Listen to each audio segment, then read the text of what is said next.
Magandang araw po sa inyong lahat ha. Ay nako, pasensyahan nyo na po at medyo tayo po ngayon ay emosyonal, no? Kahapon po kasi yung ika-100th day kung kailan nila kinidnap si Tatay Digong. Nagkaroon po tayo ng maliit lang naman na pagpupulong ng mga supporters si Tatay Digong doon sa harapan ng ICC. At nagkaroon nga tayo ng pagkakataon na magbalik tanaw doon sa mga pangyayari nung naunang nakidnap nga si Tatay Digong. At dahil hindi ko po alam kung napanood nyo yung aking maikling talumpati kahapon, no? Siguro babalikan ko na rin ngayon na yung mga pangyayari. Para na rin meron tayong record para sa kasaysayan. Well, ang totoo niyan po, alam ko po na papunta ng Hong Kong si Tatay Digong at si Inday Sara. Kaya po, noong mga panahon na yon, sabi ko kay VP Sara, tayo po ay magpulong ni Tatay Digong para pag-usapan yung mga hakbang na gagawin natin dahil napapabalita nga po na baka meron ng warrant of arrest si Tatay Digong sa ICC. Now, si Inday Sara po, wala po akong problema dahil alam kong tinatanggap ni Inday Sara yung realidad na posible nga magkaroon ng warrant of arrest at talaga naman pong posible na makipagtulungan ang Marcos administration. Sa katunayan po, pinaghandaan na namin yan. Pinaghandaan namin yan hindi lang po ng 2024, pinaghandaan po namin yan as of December of 2023. Kasi noong mga panahon pong yun, nababalita ko na talagang nakapasok na sa Pilipinas ang mga investigador at mga prosecutors ng ICC. Sa katunayan, alam na po ni VP Sara kung sino yung mga taong pumasok sa Pilipinas kasi syempre may mga contacts naman po tayo sa Commission on Immigration and Deportation at ang ginagamit ng mga taga-ICC ay hindi naman po private passports. No? Ginagamit nila ay UN passport kasi ang mga taga-ICC po ay ni-issuehan ng parang UN passport. Dahil bagamat hindi naman po sa ilalim talaga ng UN ang ICC, parang ano siya parang kapatid, okay, o pinsan ng ICC. Kaya ang travel document ng mga opisyalis ng ICC ay ini-issue rin ng United Nations. So sa totoo lang, 2023 pa lamang, alam na namin yung mga pangalan ng mga investigador, mga prosecutors na labas-pasok na sa Pilipinas.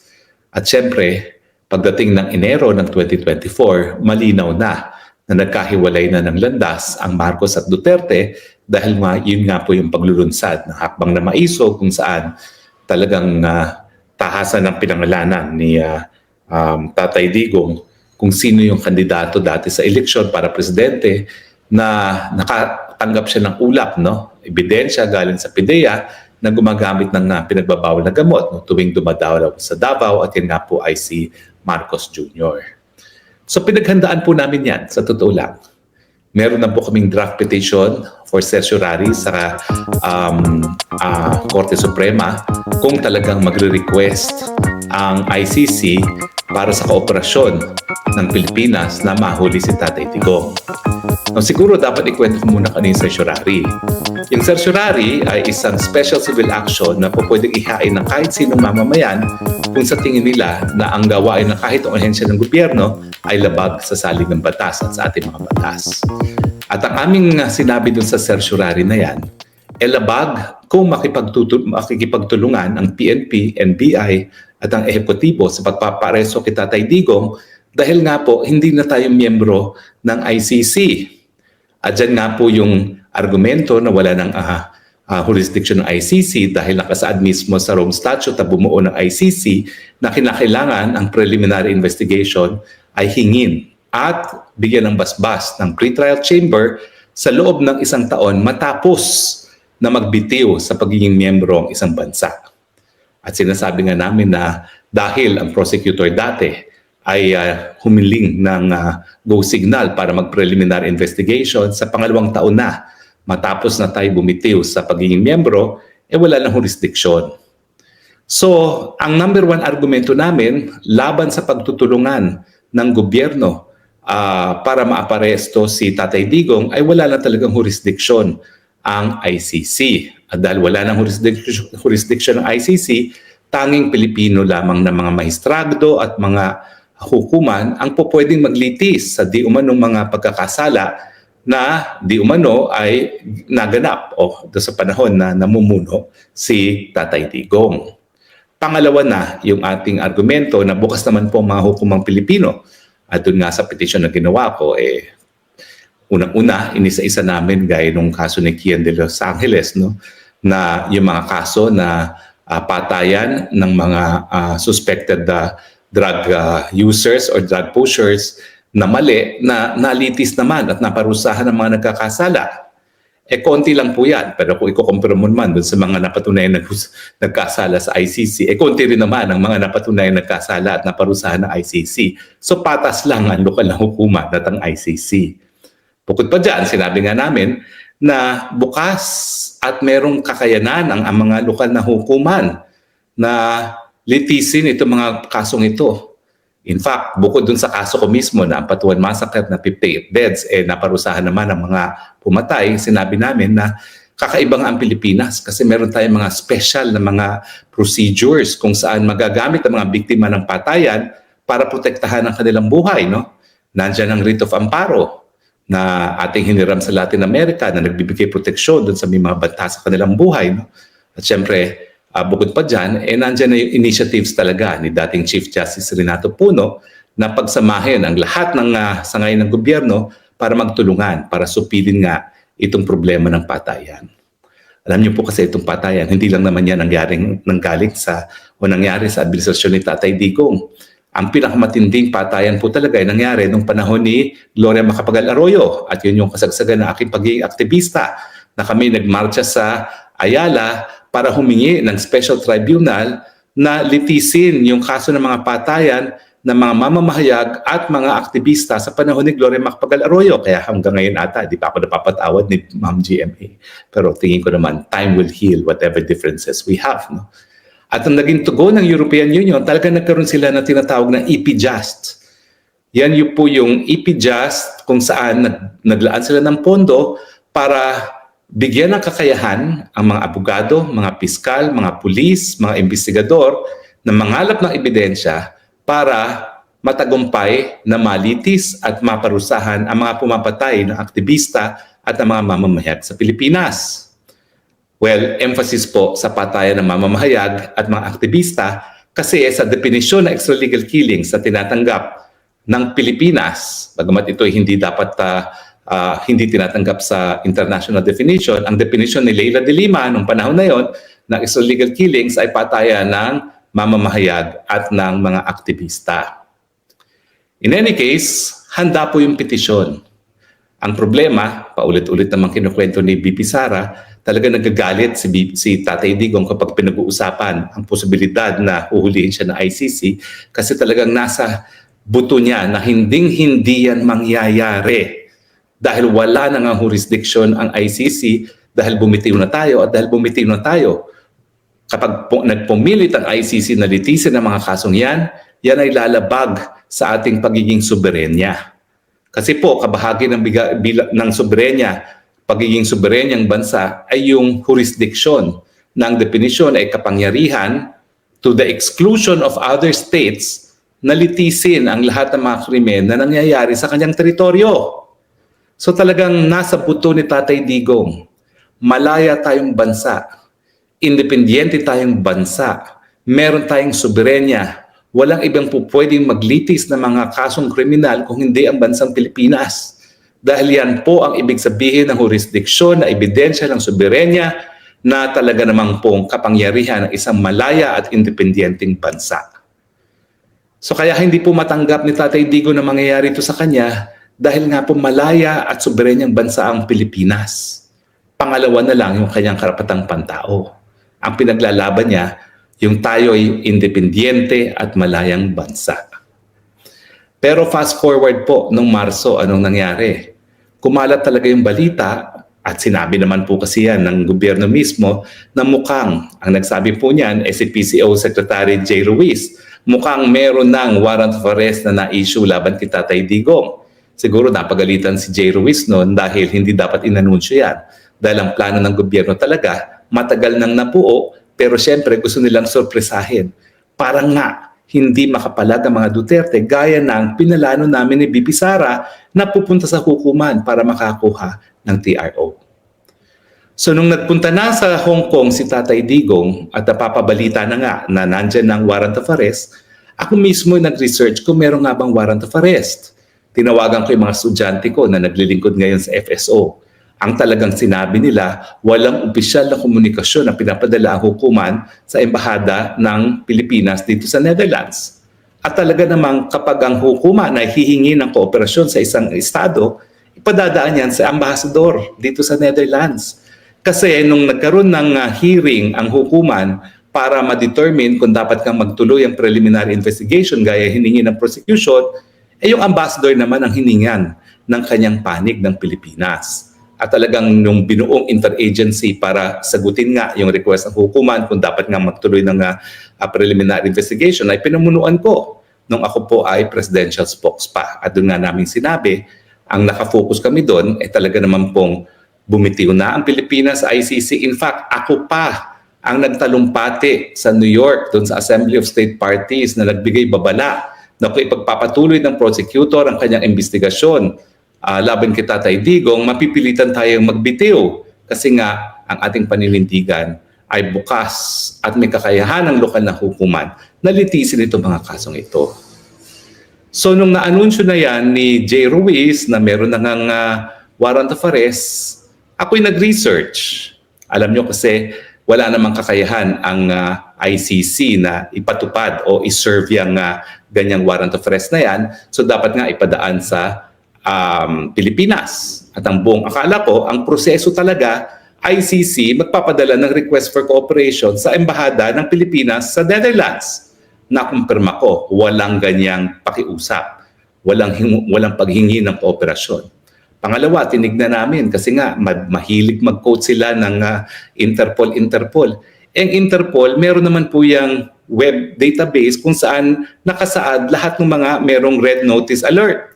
Bakit? Kasi talaga namang ang trabaho lang ng Interpol magbigay alam sa ibang estado kung sino yung mga wanted at humihingi ng tulong para maaresto itong mga taong ito. Pero wala po talagang pulis ang Interpol, yan ang aking sinasabi. At hindi po warrant of arrest yung red notice alert. Yan po ay request lamang sa iba't ibang estado na kasapi sa Interpol, the organization, na magbigay ng tulong para maaresto yung mga nasa red notice alert. Wala rin po ang pangalan ni Tatay Digong. So, sinusugan ko yung pananaw ng marami na baka fake news. Pero, ang hindi natin na-anticipate, yun na nga po, hindi na inantay ng Marcos administration ang request for cooperation, hindi na inantay ng Marcos administration ang paglagay sa red notice alert ni Tatay Digong dahil voluntaryo na nilang kinidnap si Tatay Digong, isinagay sa eroplano at dinala sa dahig. Ang paggamit ko po ng kidnapping, medyo hindi tama yan. Ang dapat na term dyan is unlawful detention. Kasi ang kidnapping po na taong gobyerno ang gumawa, yan po ang krimen sa Revised Penal Code, unlawful detention. Yan po ay yung pagkakait ng kalayaan ng isang mamamayan o isang kahit sinong tao sa teritoryo ng Pilipinas na walang legal na dahilan. Now, bagamat merong warrant of arrest, hindi naman po self-executory warrant of arrest na yan. Bakit? Kasi nga po nakasaad din sa Rome Statute yung proseso na kinakailangan iharap sa lokal na hukuman ang isang nais mapaaresto ng ICC para sa isang deportation extradition proceedings. At ang aalamin na lokal na hukuman, hindi lang yung identity ng akusado, kung hindi dapat masigurado na kanyang karapatang pantao ay napangalagaan, lalo na yung right to be heard o yung due process. At pangalawa, na dapat ngang ma-extradite. Now, nung kami gumawa ng petisyon para harangin yung pag-cooperate ng Pilipinas kay Tatay Digong, ang aming assumption, ihaharap din sa RTC. Pero just in case hindi iharap, kailangan magkaroon nga ng TRO kaagad, no? Para hindi na gumalaw ang Korte Suprema. The least that we were hoping was ibabato ng Supreme Court sa RTC as an issue of fact kung dapat nga bang ma-extradite sa Dahig si Tatay Digong dahil hindi nga po self-executory. Hindi naman po dapat sumunod sa warrant of arrest kaagad ng ICC kasi wala nga pong pulis ang ICC na magpapatupad niyan. Dadaan at dadaan yan sa mga lokal na mga kapulisan na meron pang intervention ng hukuman. At itong intervention nga ng hukuman ay para masigurado hindi lang na napangalagaan ang karapatang pantao ng mga nasasakdal, kung hindi napangalagaan din yung soberenya ng mga bansa kung saan naroroon yung mga huhulihin ng ICC. Back again to the day before umuwi si Tatay Digong. Alam ko po kung saan kami nagtago ng aking misis na parating ng Hong Kong si Tatay Digong. Kinausap ko si BP Sara na sige, pag-usapan natin kung anong plano natin tungkol sa ICC dahil mukhang magkakaroon ng katuparan. Hesitant si BP Sara kasi nung minsan na binuksan niya ang usapan nito, uminit ang ulo ni Tatay Digong. Pero sabi ko, ngayong mainit naman ang ugong na meron na ngang warrant of arrest, bagamat totoo naman po, wala pang hakbang na ginawang ICC para hingin ang pagkatao ni Tatay Digong, malay ba natin na gobyerno natin talaga mismo makikidnap kay Tatay Digong, sa mga panahon na yon, sa tingin ng marami, baka hindi pa nga panahon na siya ay dadalhin sa Dahig kasi hindi naman namin akalaing kidnapin talaga si Tatay Digong. Pero nung panahon na yon, wala talagang plano na mag-usap si Tatay Digong at saka si Inday Sara. Pero ako'y nakiusap, pwede ba tayo umupo at pagplanuhan kasi hindi ito biro-biro, napakalakas na ng ugong, dapat handa tayo. So, the following, yung 2 days before yan, umalis si Tatay Digong ng Hong Kong. So, the following day, napagbigay alam sa akin na tuloy ang meeting. So, ako po'y naghanda. Hindi ko po masama si Mrs. dahil nga po, yung panahon na yon, yung mga nag-aalaga sa amin, itinatago na inaalagaan kami kasi baka daw maapektuhan yung relasyon ng kanilang bansa sa bansang Pilipinas kung malaman nila na kinukup kami. So, naghanda na ako ng gamit ko, at ako'y naghanda na umalis at naasahan kong ihahatid ako sa airport nung may hawak sa amin. Pero nung ako'y sinundo na, ang sabi nasa ng ibang gamit mo. Yung pala, pagkakaintindi nila, pag ako'y umalis, wala nang balikan. In fairness, sinabi naman talaga yon ng aming host na kapag ikaw ay umalis, wala nang balikan. So medyo naabala ako dahil wala naman kaming pupuntahan kung ako'y lulutang sa Hong Kong. Remember, hindi alam ng gobyerno kung nasaan ako noong mga panahon na yon. Bigla na lang akong lulutang sa Hong Kong. So pinagbigay alam ko kay VP at sabi naman ni VP, well, wala ka naman mapupuntahan after, huwag ka nang pumunta. Pero ang alam ko, miski hindi ako nagpunta, matutuloy yung pagpupulong nila ni Tatay Digong. Now, alam mo, by way of hindsight, kung alam ko rin naman pala na talagang padadala rin sa Hague si Tatay Digong by hook or by crook at ako'y aalis din sa lugar kung saan ako nanggaling, sana umalis na ako.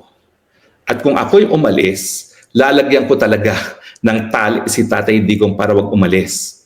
Hindi para mag-asylum sa Hong Kong, gaya ng sinabi nga ng iba na nag-asylum daw si Tatay Digong. Hindi po yan pumasok sa ulo ni Tatay Digong dahil nga siya ay umuwi dahil sa kanyang paninindigan na wala siyang krimen na nagawa, haharapin niya ang lahat ng mga nagrereklamo, pero ito ay dapat sa Pilipinas. Kaya imbis na mag-asylum siya talaga ay desididong umuwi. Pero ako, tatalian ko saan si Tatay Digong dahil ang gusto ko lang mangyari, maisampa yung petition na naigawa na, nakasulat na at ready na for filing, ang kinakailangan lang yung lagda niya. Kasi ang pagkakaintindi ko, nung unang nag-usap sila ni VP Sara, out of the question na siya ay maghahanda ng ganyang petisyon dahil hindi nga niya maisip na mangyayari sa kanya itong kapalaran na sumapit sa kanya na siya ay nakakulong ngayon dito sa ICC. Pero kung nandun talaga ako, maghuhurumentado ko at alam naman ni Tatay Digong ganyan talagang ugali ko, matigas ang ulo ko. Matigas talaga ang ulo ko. Itatali ko siya kung kinakailangan dahil ang kailangan ko lang naman 1, 2, 3 araw hanggang maihain ang petisyon sa Korte Suprema at makita kung merong TRO na i-issue. Kasi kung talaga namang meron ng warrant of arrest, i-append lang namin yung warrant of arrest at yan ay patunay na talagang meron ng irreparable injury na po pwedeng masapit si Tatay Digong at yung nga yung pagpapalipad sa kanya sa Dahig. Pero water under the bridge, Hindi nga po ako nakapunta doon sa pagpupulong na yon, bagamat talaga nagkaroon ng meeting sa panig ng mag-ama dahil akong nagsabi na dapat mag-meeting. Ang plano talaga, magsasalita si BP sa simula ng programa ng KOGC, si Tatay Digong sa bandang hulihan naman. Pero yun nga po, tinuloy din nila ang pagpupulong at sa huli, nanaig siyempre yung pagiging kampante ni Tatay Digong na wala siya dapat ikatakot dahil wala siyang krimen na nagawa at ang Pilipinas ay malayang bansa, dapat sa Pilipinas litisin ang mga reklamo laban sa kanya. Matapos po na lumipad si Tatay Digong, nagtatawagan pa rin kami ni Pipi Sara at dahil ako naman po nanatili rin ng mahabang panahon sa UAE, syempre may mga kakilala tayong mga opisyales, may kakilala tayong mga abogado, ura-urada naman kami na gumawa ng plano na pigilin yung eroplano ni Tatay Digong na papunta ng Dubai para refueling. Yan naman po talaga ay ginagawa ng mga maliliit na eroplano. Hindi nila kayang lumipad all the way to Europe, so titigil yan sa isang lugar at ang isang paboritong tinitigilan papuntang Europa dahil ito'y kalahati ng trip ay sa Dubai. Pero alam naman po namin na yung eroplanong yan ay papunta ng Dubai. Ang aming naging plano ay magsasampa ng reklamo for kidnapping kasi talaga naman kidnapping ang nangyari kay Tatay Digong. Kapag siya ay aarestuhin para sa ICC, dapat idiraan muna sa hukuman. At dahil hindi nga dumaan sa hukuman yan ay kidnapping. Kaya lang, ang sabi ng abogado sa Dubai na nag-aantay sa amin, na nakikipag-usap sa mga opisyalis ng Dubai din, kinakailangan may formal na reklamo na galing sa pamilya. At ang gagawin nila ay pipigilin lang nila yung paglipad ng eroplano. Wala namang hadlang para pigilin yung paglipad ng eroplano dahil hindi naman po kasapi ng Rome Statute ang UAE. At iimbestigahan kung bakit nga ba nakasakay doon si Tatay Digong. Pero ang kinakailangan ng abogado at mga kinakaukulan sa UAE ay isang reklamo na galing sa isang pamilya. Kaya po ura-urada naman lumipad papuntang UAE si Inday Sara Duterte. No? Kinuha po niya yung alas 6 na flight. Kung umalis si Tatay Digong ng alas 3, parang alas 6 na flight ang kinuha ni Inday Sara papunta ng UAE. Meanwhile, ako po'y nasa telepono, kausap ko naman si Ma'am Hanilet kasi siya nasa ere naman si VP Sara at nakikipag-ugnayan doon sa mga abogado na nakaabang na sa airport ng Dubai. Kaya lang po, talagang hindi talaga siguro tadhana na mapigil ang pagdala kay Tatay Digong sa dahig. Hindi ko po alam kung bakit pinaga ng Panginoon yon, pero meron po siguro dahilan talaga yan na marirealize natin kung ano yung dahilan na yan. Na-miss po ni Inday Sara si Tatay Digong by 1 hour. Parang alas 12 po dumating ang flight ni Inday Sara, nakaabang yung abogado sa airport, pero umalis po ang eroplano ni Tatay Digong alas 11 na umaga. Kung hindi po ako nagkakamali. Parang 1 oras lang. At yun nga po. Ang huling usapan namin ni Inday Sara, bago siya lumipad papunta nga ng UAE, magkita tayo either sa UAE or sa Netherlands. Kaya po ako, dumaan din ako ng UAE para malaman kung natigil ni Inday Sara yung pagdala nga kay Tatay Digong sa UAE. Pero dahil ako naman po ay hapon na ng 11 nang lumipad papuntang UAE, pagdating ko sa UAE, alam ko na nakaalis na si Tatay Digong. In fact, nakarating na sa Holland. So, useless na yung pagtigil ko ng UAE. Dapat dumiretso na ako ng Dubai. Ulitin ko po talaga naman ako nagpunta dito sa Holland, kasi nga po, sabi ni BP Sara, magkita kami rito. Now, nakapaghapunan lang po kami. Pagdating namin, 12 kami dumating, naghapunan lang kami. Nag-usap ng pribado si BP Sara at saka si ES. Ang nalaman ko lang po doon, hindi naman ako kaharap sa usapan na pinag-usapan nila kung sino ngang foreign lawyer ang kukunin. Now, kinabukasan, parang at 13 ba yun? 13. Ayun na nga po, yung first day of appearance. Now, sa totoo lang po, itong nangyari dyan. Pagdating naming 12, gusto ko nang pumunta sa hukuman para makita si Tatay Digong. At sabi ko kay BP Sara, BP, hindi ka nila po pwedeng pagkaitan dahil ikaw ay anak. Ang sabi kasi, si ES hindi nakita si Tatay Digong dahil daw minemedical. Sabi ko, kahit ano pang procedure yan, pag ang isang anak ay narariyan para makita ang isang ama, hindi nila po pwedeng pagkaitan. Kaya lang, ang sabi ni ES, wag muna. Wag muna kayong pumunta. Ako munang mauna. So nung 13, kung hindi ako nagkakamali, ang arrangement is mauna si ES at ang sabi nga, ang usapan namin, 11 o'clock, pumunta kayo sa hukuman, mauna muna ako para makausap muna si Presidente. Ako talaga ang kutob ko, dapat nagpunta kami at nagdemand na si VP na makita yung tatay niya. Pero nanaig si ES, kaya sige, pinabayaan namin si ES na magawa ng plano. Pero nung araw ng hearing na, iba na naman ang kutob ko. Sabi ko, no, VP, wag nating sundin si ES. Pumunta tayo ng maaga sa hukuman dahil meron na ng scheduled hearing. At siguraduhin natin na makakausap mo si Tatay Digong bago ba lang mag-hearing kasi akala ko posible yun. So nagpunta kami, bagamat dapat alas 11 pa kami magkikita sa ICC, nagpunta kami ng maaga at doon namin nalaman na wala palang arrangements ginawa ang Philippine Embassy para makapasok si VP Sara. Bakit kami umaasa na mayroong arrangement? Kasi nung hapon, the day before, nakapagpulong pa si VP Sara sa mga embahada. After all, she is Vice President. No? Nagulat na lang kami on the same day na lahat, buong buo, ang opisyalis ng Philippine Embassy may upuan doon sa hukuman. Kami wala. Anong ginawa ko? Di nagbunga nga. Sabi ko, ipatawag niyo kung sino yung protocol dyan sa ICC na yan.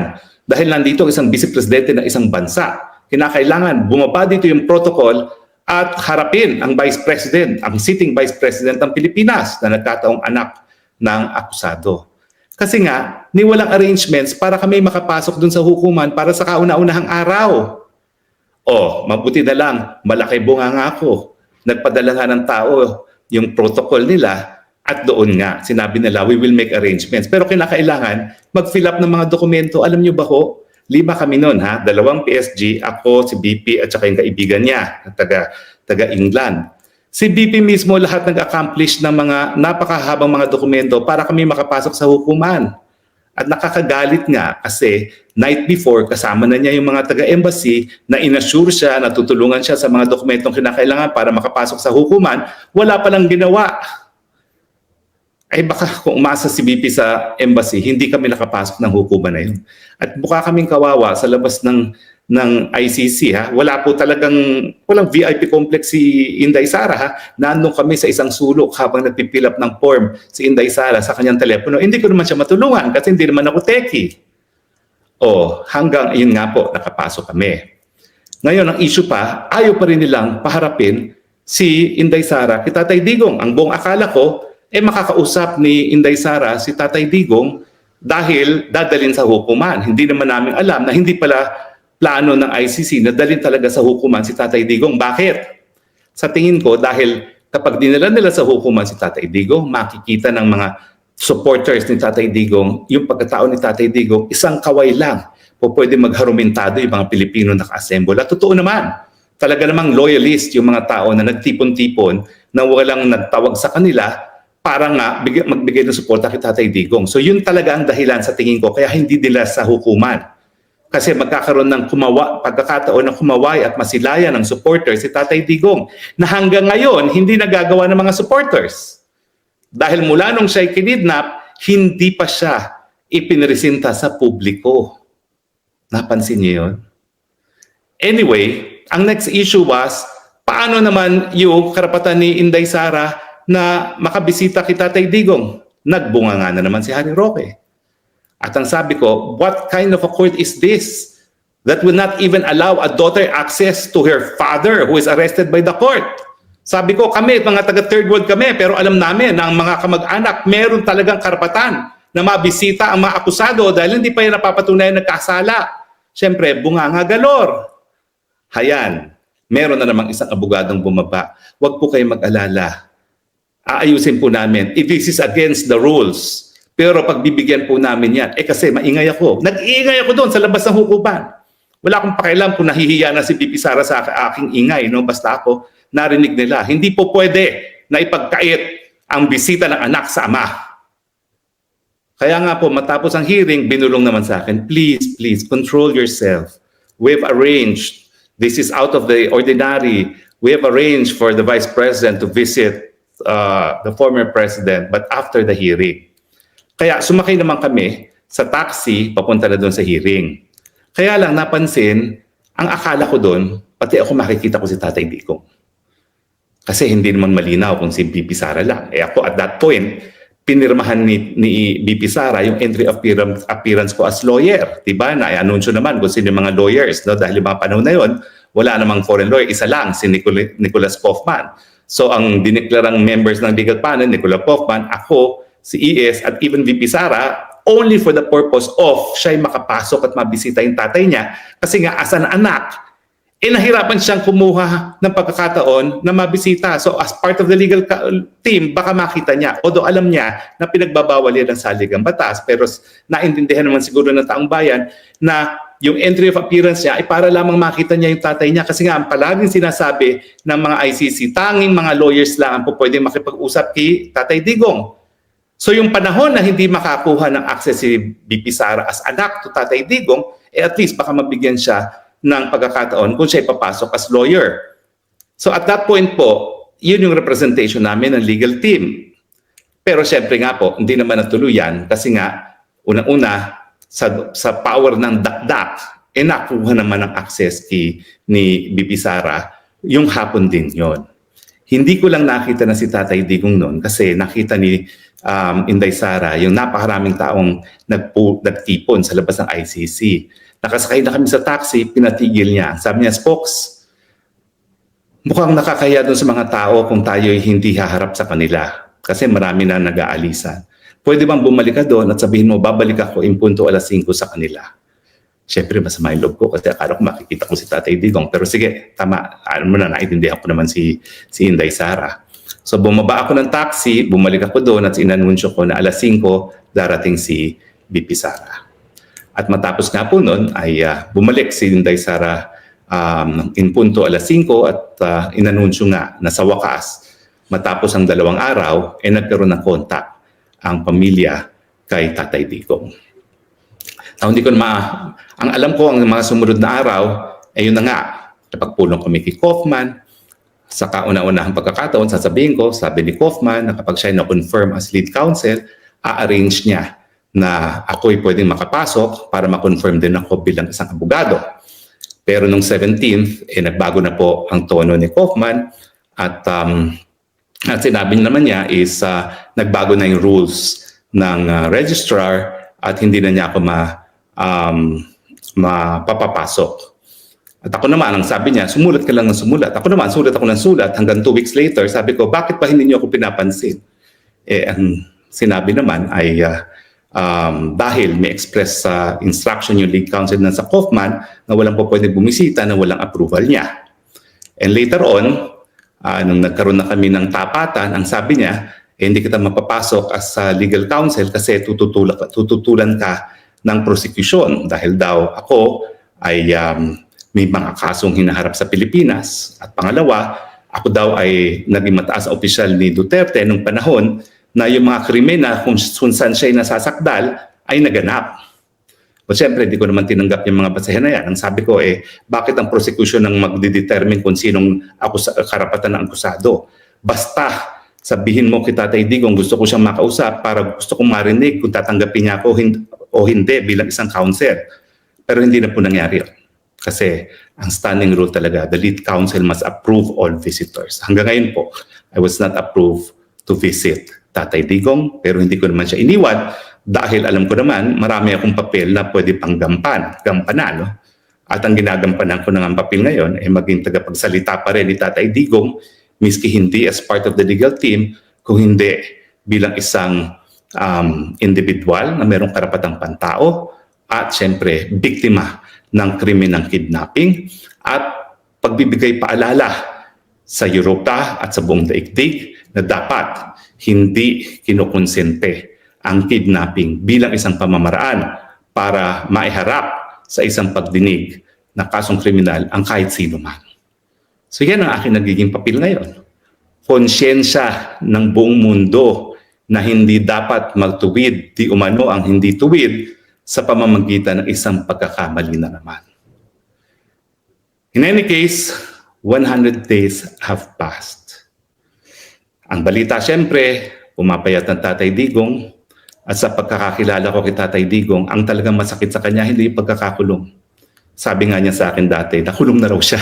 Kasi parang meron siyang inupakan na kapatid sa hukuman, no? Nung nag-aaway-away sila at siya ay kinontempt of court at kinulong. Ang masakit sa kanya, yung pagkakakulong, alam niyang malaya ang Pilipinas at ang kanyang pinakaayaw na siya'y hahatulan ng mga dayuhan, samantalang malayang bansa na at independenteng bansa na ang Pilipinas. Well, alam niyo po, malungkot po ako. Kasi ang kapalaran naman ni Tatay Digong, hindi lang yan masakit dahil nalabag ang karapatan niyang pangtao to due process. Ulitin ko po, yung Article 59 ng Rome Statute na requirement na dapat iharap siya ay ang pangunahing kadahilanan ay para masiguro na maprotektahan ang kanyang karapatang pantao. Pero, mas importante dyan, ay yung paglabag sa soberenya ng Pilipinas. Yan po talaga ang masakit kay Tatay Digong. Hindi na bali siguro yung kanyang nararanas ngayon na pagkakakulong eh. Kaya niya yun. Ang hindi niya matanggap, yung nabaliwala yung soberenya at pagiging independyente ng Pilipinas, yun ang kumakain sa kanyang damdamin. Yun ang dahilan kung bakit pumapayat siya. Dahil mali, dahil mahal niya yung Pilipinas, dahil nababaliwala yung mga buhay na binuwis ng ating mga ninuno para tayo maging malaya at independyenteng bansa. At yan ang dahilan kung bakit kahit ikaw ay dilawan, pulahan, berde, kailangan magkaisa tayo sa ating sigaw na tayo isang malaya, independyenteng bansa. Hindi na tayo sunod-sunuran sa mga dayuhan. At tayo ay may kakayahan na ilitis at parusahan ang mga lumalabag sa ating batas kriminal. Yun ang dahilan kung bakit dapat nagkakaisa tayo ng boses na bring him home. Dahil hindi lang individual na karapatang pantao ni Tatay Digong ang nalabag, kung hindi ang soberenya ng Republika ng Pilipinas na importante sa lahat ng Pilipino nagmamahal sa inang bayan. Ang nakakalungkot, yung mga loyalista, mga dilawan at CPP-NPA, palibasa nagnanais na naman bumalik sa kapangyarihan para sa kanilang sariling pasasa, binaliwala ang soberenya ng Pilipinas, binaliwala ang karapatang pantao ng kanilang kababayan. At kaya nga po, sa 100th day ng pagkakakidnap kay Tatay Digong, ang tanong, ikaw bilang Pilipino, paninindigan mo ba ang pagiging independyenteng soberenyang bansa ng Pilipinas? O hahayaan mong dayuhan na magbigay katarungan sa di umano'y mga biktima? Ang mga dayuhan dapat magbigay lamang ng katarungan sa mga biktima kung hindi tayo independyente, kung hindi gumagana ating mahukuman. Ako nga kung talagang hahayaan natin na litisin ang Tatay Digong sa mga krimen na di umano'y naganap sa bansa, isara na natin ang Korte Suprema, isara na natin ang lahat ng hukuman sa Pilipinas. Dahil ibig sabihin, inutil ang hukuman sa Pilipinas. Naintindihan nyo ba yun? Handa nyo na bang aminin na inutil ang mga ating hukuman? And yet, tuwang-tuwa kayo na pinakidnap ninyo dahil sa tingin ninyo na wala yung balakid sa inyong pinaplanong Marcos Forever. Paano naman po yung Republika ng Pilipinas? Paano yung mga namatay sa labanan laban sa Espanya? Sa gera laban sa Amerikano? Sa gera laban sa mga Hapon? At yung mga lumaban sa diktadoryang Marcos Sr. Paano naman sila? At paano magkakaroon ng dignidad ang mga batang Pilipino ngayon na nalalaman nila na itinakwil natin ang ating sariling kababayan para litisin ng mga dayuhan na para bagang inamin na di natin kayang magbigay ng katarungan sa ating mga sariling kababayan. Yan pong importansya na ika-100th day na pangungidnap kay Tatay Digong. Payag ba kayo? Alam niyo po, naririnig ko na at sinasabi naman ng mga anak ni Tatay Digong na pumapayag na para bagang nagbuhuling habilin. Pero ang tingin ko talagang si Tatay Digong hanggang to the end, maninindigan yan. Hindi dapat na madayuhan ang naghihimasok sa mga di umanong krimen na naganap sa Pilipinas. At kilala ko po si Tatay Digong. Kung kinakailangan siya maging sakripisyo para linawin sa mga isipan ng mga Pilipino na hindi dapat mangyari ito, handa siyang tanggapin ang paghamon. Pero sana po, wag naman. At sa tingin ko, meron pa siyang pamilya na nais na makapiling siya at meron pa siyang isang buong bayan na nais makapiling siya. Hindi pa po tayo nag-give up. Makulit si Harry Roque. Makulit po ako. Kahit ano pong kahihiyan ang bigay nila sa akin, hindi po ako mag-give up. Kaya nga po, patuloy ang ating pagbigay ng mga solusyon, pagbigay ng suhestyon kung paano mapapauwi si Tatay Digong. Siguro po magagalit na sa akin yung pamilya. Kulit mo! Ayun pa tumahimik. Meron na nga mga dayuhang abogado, ba't hindi mo tayo paubaya yan? Hindi po. Kasi hindi po ako naniniwala yung mga abogado ang hindi kakilala ni Tatay Digong ay magkakaroon ng mas malaking concern para kay Tatay Digong kung ikukumpara sa kapwa Pilipino, lalong-lalo na sa mga gaya ko na nanilbihan kay Tatay Digong ng ilang taon. So wag niyo rin pong